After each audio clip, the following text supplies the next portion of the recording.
That was heart work. Did I say that was hard work or heart work? The reason that you might not have been entirely sure was possibly because of the lack of clarity around the sound d, hard, and the t, heart. Both the D and the T are made by releasing the tip of the tongue from behind the top teeth down. For example, the T, and the d, d. But there are some key differences. First key difference is that the T is made with an explosion of air. So look at this paper move when I make the T. The T is just air.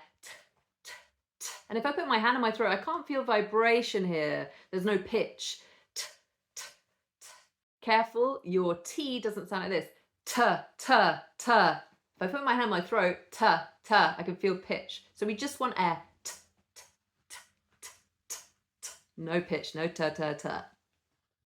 Whereas the D has no puff of air. So look,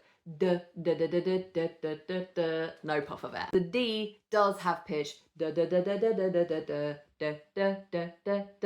I put my hand here, I can feel vibration in my throat. Now try to make some D sounds with a pitch. But no explosion of air. Try to make some T sounds with a big explosion of air. If you feel you've got that, why not try a couple of word pairs? Here we go. Bed, bed, bet, bet, hard, hard, heart, heart.